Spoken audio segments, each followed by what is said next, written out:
Watch as Georgia state troopers are forced to close in on a motorist who refuses to stop. Surrender! Witness how fantasies of war push a man to the brink of murder and the Colorado Highway Patrol into action. A vehicle went into the riverbed from the freeway. A driver loses control of his truck, and the CHP rolls in to investigate.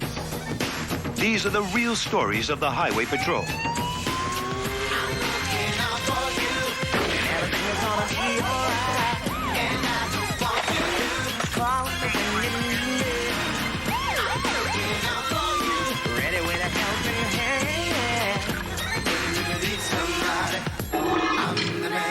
What you're about to see is real. Stories from the files of the California Highway Patrol and other state police agencies across America. A highway patrol officer never knows when a traffic stop might turn into a failure to yield. Georgia state troopers recently encountered just such a motorist. Stopping a white 300ZX Datsun. Not driving too well either. He may be intoxicated. Hang on, boys. He's gonna run. 116 Dalton, I'm 1080 southbound, 75 at the Welcome Center.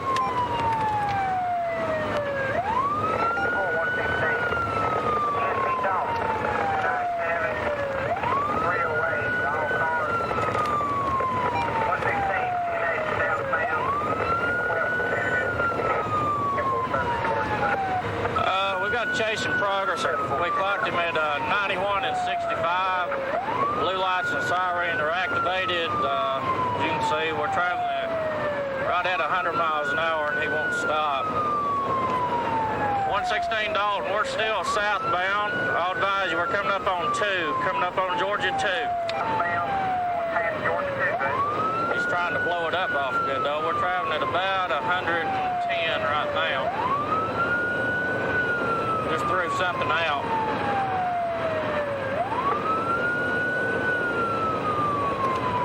We'll get some more cars out here, then we try to box him in and get him stopped. Of course, see if I can keep him on the interstate and not let him get off the ramps.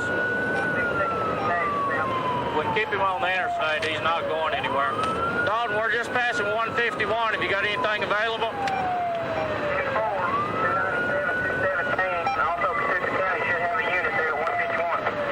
10-4, we just 100. We're right at 115, advise them. 10-4. Who'd that tag come back to, Dalton? 10-12. Okay, what we do when these get the units set up out here, we're trying to set up a rolling roadblock and slow him down gradually. That way get him stopped. Okay, 116, say again. We're fixing to come down the hill to you. Okay, I'm here at 201 now. 10-4, coming down the hill. You should see us topping the rise. No, you want me to get on southbound with Rocky Bay? 116, yeah, get off the Rocky Face and wait there for us. 10-4. Take on off. We're on the bridge. Yeah, 89. That's my partner on the task force that's pulled out up there. He's gonna wreck. Hold on. He's gonna wreck.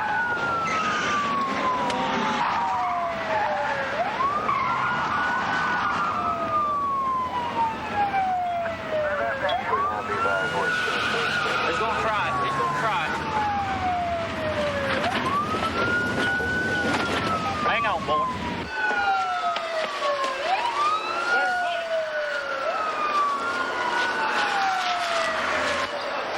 Got him right there? Whoa. Down! Down!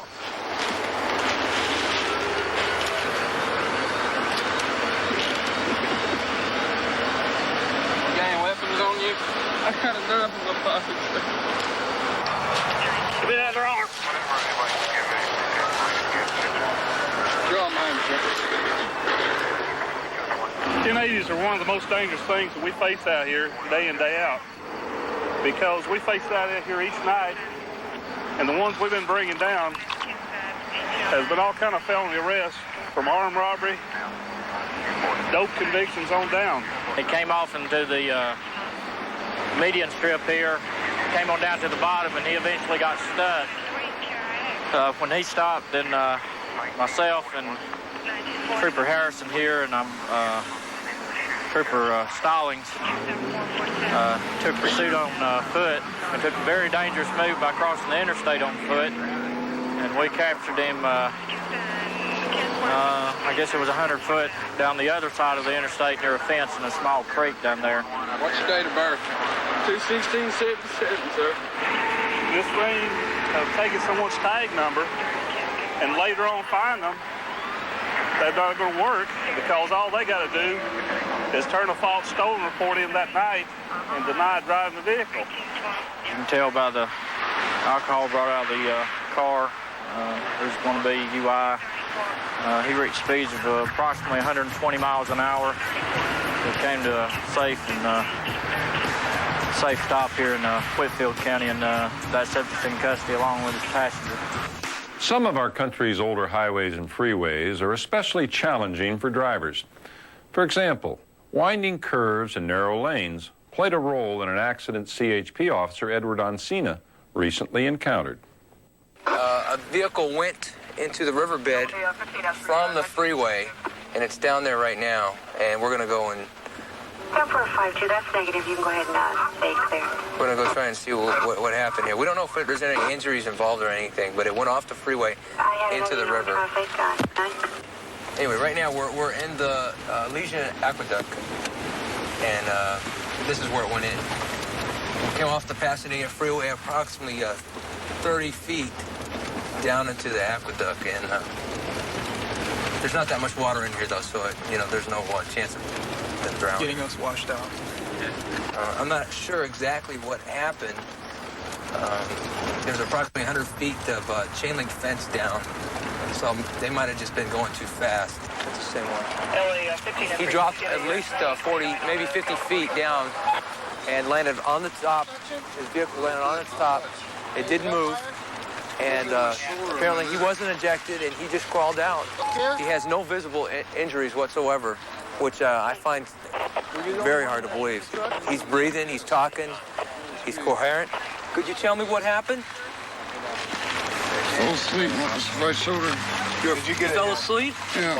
Like I was trying to tell you earlier, if you heard me or not. I can see. I overdosed on heroin about 3 or 4 hours ago, probably. Okay, I can see that. I came to in a parking lot. So you shot up some heroin earlier tonight? Yeah. Normally I do like 2 spoons instead of half a spoon. But this one he's different. It was just... Okay. He was using heroin, so he could have some needles in there. Yeah, we're gonna go. I just saw a syringe. It's right here on the floorboard. Tell me again? His little cup where he burns his heroin, heats it up. See, it's that little can? At the bottom of the can right there. Well, here's a letter I found in the truck. And what it basically says is that he's been missing work, and he hasn't told them why. And he's missed it so many times that they let him go. And this is a letter just telling him that he's fired. Well, doing drugs does not pay. Even if you have a job, you spend all your money that you make on drugs. If you don't have a job, then you're going to have to steal to make the money to support your habit. There's no life in it.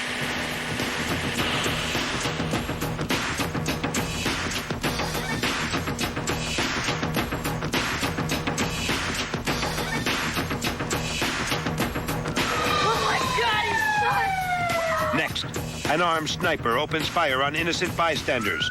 The Colorado Highway Patrol moves in.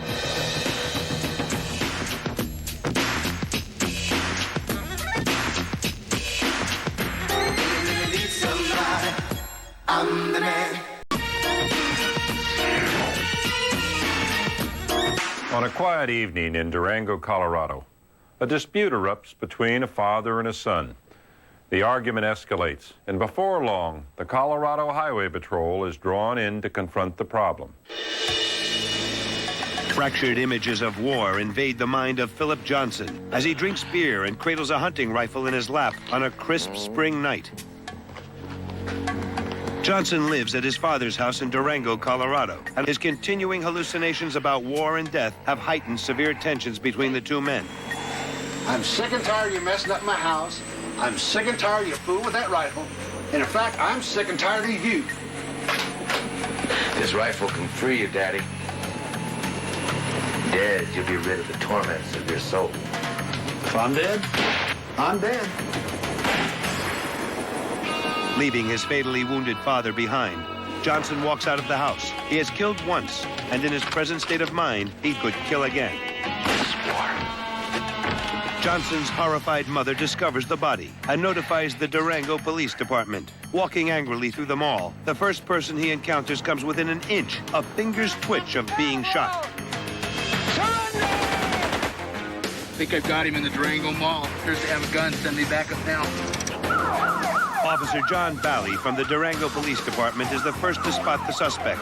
He immediately calls for backup when he sees the man looking for a place to hide. The officer attempts to catch up to him, but the suspect lays in wait. When he gets out of the car, he falls to the ground with a bullet in his stomach. Oh my God, he's shot! A second officer, Ross Martinez, arrives and heads for cover. Momentarily out in the open, he gets shot in the leg. The sniper stays concealed and retreats to the rear of the parking lot. No, get back! A store owner tries to assist the wounded officer and is cut down by a bullet as well. Okay, I'll be right there. Colorado State Patrol Lieutenant Walter Dutch Sandberg gets a call from dispatch, telling him of the sniper and requesting his assistance. Paramedics arrive at the scene and are covered by Trooper William Graffi. Braving the threat of the hidden sniper's bullets, they move in to rescue the first victim. Pat, get the gurney! The area has become a chaotic free fire zone, and with the armed sniper still on the loose, Lieutenant Sandberg arrives. The arriving officers all take on the appearance of the enemy closing in, as Johnson's battlefield hallucinations continue. He's up there! He's up there!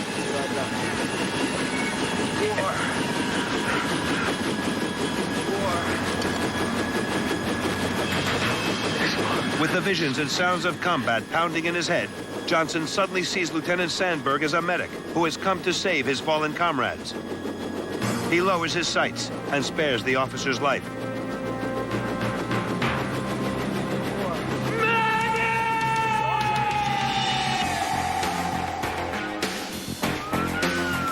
Worried about the wounded men on the ground, Dutch Sandberg makes a courageous decision and moves out into open ground to find the shooter. Hang in there, Denver. We'll get you out. In the darkness of the night, the sniper's location is still a mystery.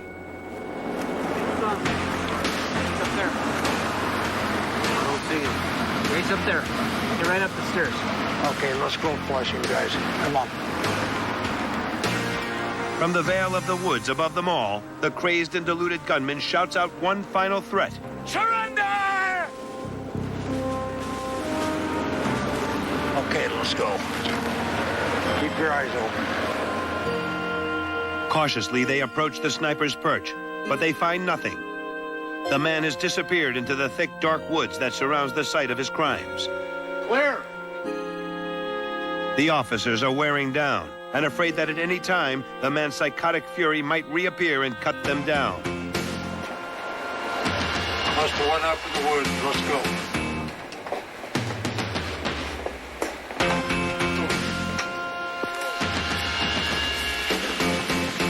I remember that night years ago as if it was yesterday. I'd have to say seeing my friends on the ground that night made me realize what it is to be hunted. I'd like to thank all my fellow Durango officers that were involved in this incident. There were no real heroes this night, just people doing their job, but if there were heroes, it was the firemen and other personnel that put themselves in the line of fire when they had no obligation to do so. This particular subject was not apprehended until 5 days later through the enforcement efforts of about 6 or 7 different law enforcement agencies and brought to justice. Philip Johnson, who never served in any branch of the armed forces, was committed to a state mental institution.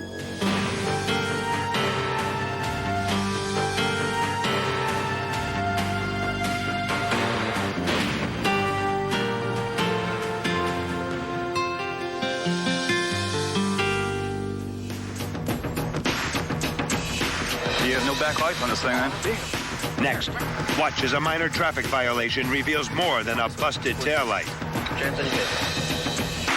Patrol in a high crime area, they are especially cautious, even if they are only stopping a vehicle without taillights.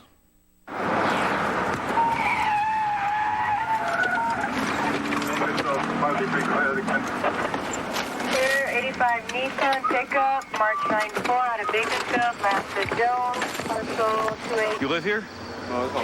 It's your homie's house, yeah, that's what I thought.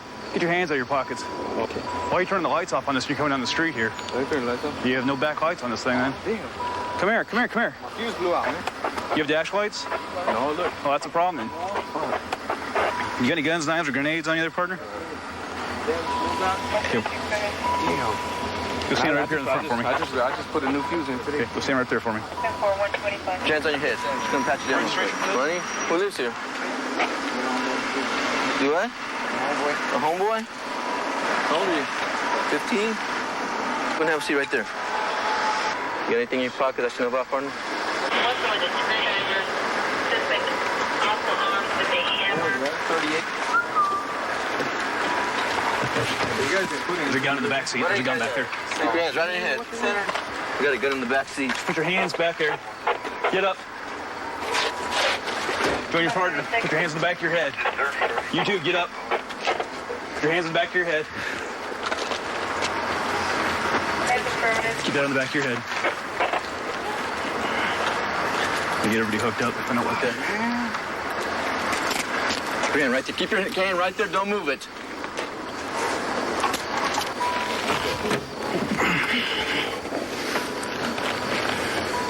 After making a stop on the van, looking in the back, we saw a butt of a revolver sticking out of a box.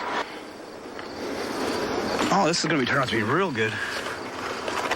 We pulled the revolver out, and also in the same box, there's 2 baggies with cocaine and some razor blades in the same area. Now, let's go back on over here. So what's gonna happen? Well, I'm gonna test this stuff first, and we'll see. Hey, you know what I think it is? What's that? The mini thins. I think it's mini thins? Yeah. Well, if it's mini thins, it won't test positive for coke, then will it? That's cool. You can Val talk something for me.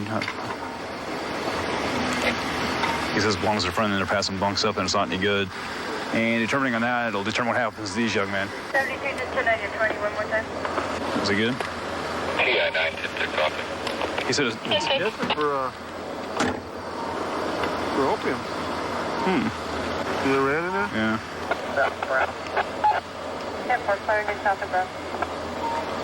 1 TAC 8, 1015. TI 4, 10,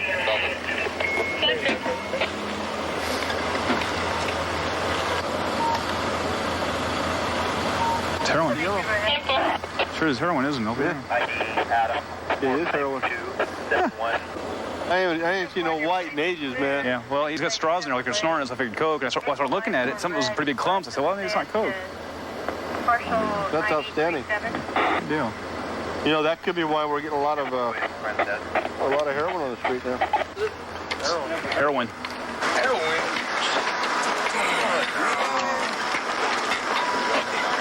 He told me it was many things. So the driver's been arrested. DRE will be used to determine if he's under the influence of heroin and or alcohol. He's been transported by a DRE unit. These 3 would be transported to juvenile hall and booked for concealment of a weapon and possession of heroin. Moral of the story, well, you got guns, you got drugs, you're going to jail. For conditions is a major cause of traffic deaths, such as driving too fast in inclement weather or heavy traffic. Throughout the country, millions of speed citations are issued each year, but enforcement alone is not going to stop speeders. Each of us has a responsibility to drive at a safe and prudent speed for existing conditions. Help make our streets and highways accident-free.